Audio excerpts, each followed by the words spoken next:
Effect نہیں ہے gravity کا, تو کیا ہوتا ہے سب کچھ اوپر آ رہا ہے, تو وہ آپ کو ایون کچھ لوگوں کو تو سیویئر ہوتا ہے کہ گرڈ کی وجہ سے آپ کو کاف ہو رہی ہوتی ہے, جو کبھی کبھار مس ڈائگنوز ہو رہی ہوتی ہے کہ آپ کو ایزما ہے, دما ہے, کیونکہ آپ کو کھانسی ہو رہی ہے, تو کاف ویرینٹ ایزما لیول ہو رہا ہوتا ہے یہ, تو ریفلکس کی وجہ سے ہوتا ہے. اور یہ ساری چیزیں آپ نے ٹریگر کنٹرول کریں گے تو چیزیں بہتر رہیں گی.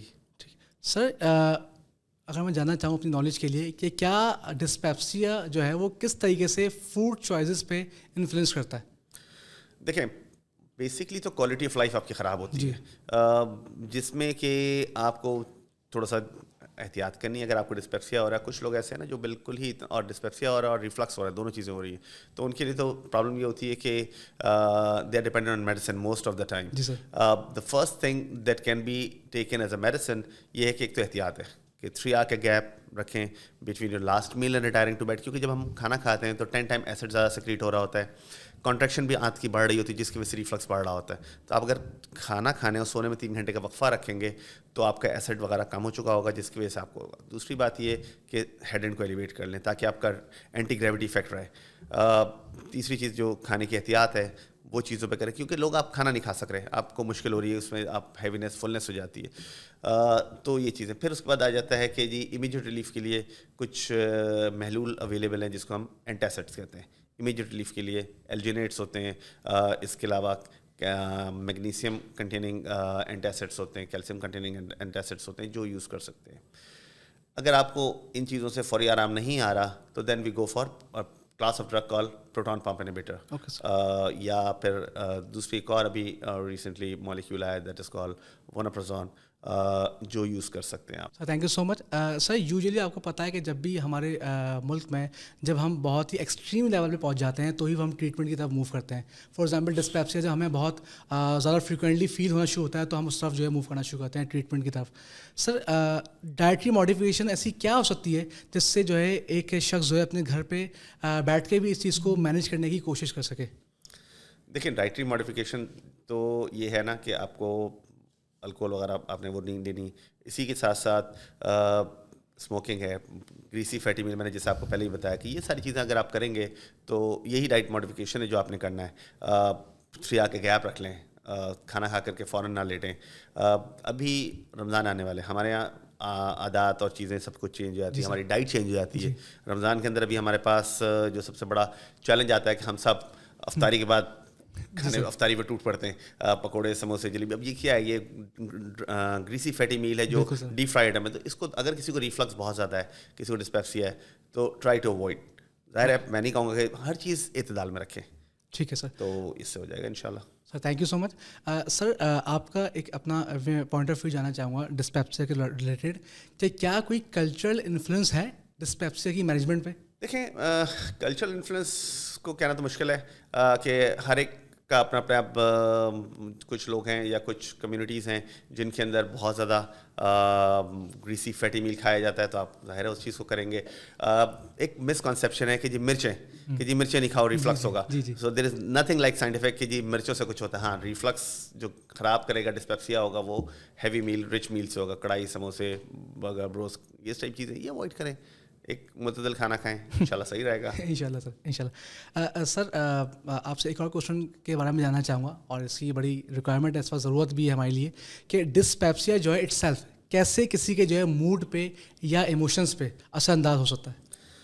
دیکھیں جو موڈ پہ اور ڈسپیپسیا, ایک تو یہ نا کہ ڈسپیپسیا ہو رہا ہے تو آپ کا کوالٹی آف لائف خراب ہوگی, number 1. Number 2, indirect association is what we call gut brain relation شپ, کہ برین کنٹرول کرتا ہے ہمارے انٹسٹین کے اسٹمک کے فنکشنس کو.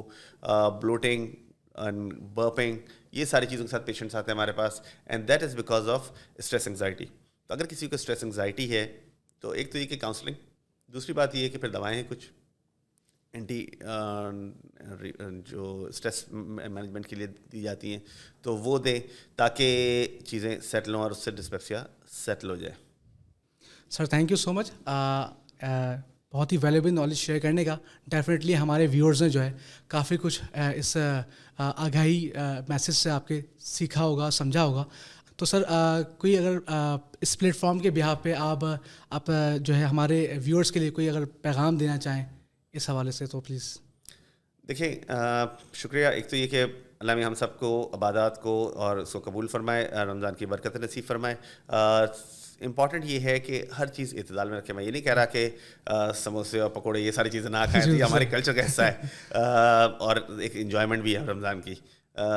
ہر چیز کو اعتدال میں رکھیں, ٹھیک ہے. جن لوگوں کو ریفلکس ہو رہا ہے وہ اپنا تھوڑا سا لائف اسٹائل ماڈیفائی کر لیں, کہ جیسے رات کو کھانا کھا کر کے. ہمارا ایک اور یہ چیز ہوتی ہے, وہ یہ ہوتی ہے کہ میں جب سحری کی اور سحری کرنے کے بعد آپ نماز پڑھ کے فوراً لیٹ گئے, تو وہ آپ کو گیپ نہیں مل رہا ہوتا.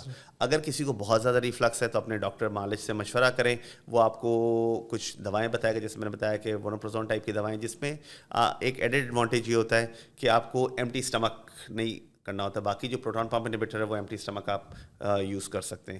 تو اس طرح کی چیزیں جو اگر آپ کو زیادہ ہو رہا ہے تو وہ کر لیں. اپنے ڈاکٹر سے معالج سے مشورہ کریں, وہ آپ کو بیسٹ گائیڈ کر سکے گا آپ کی بیماری اور آپ کی علامات کے حساب سے.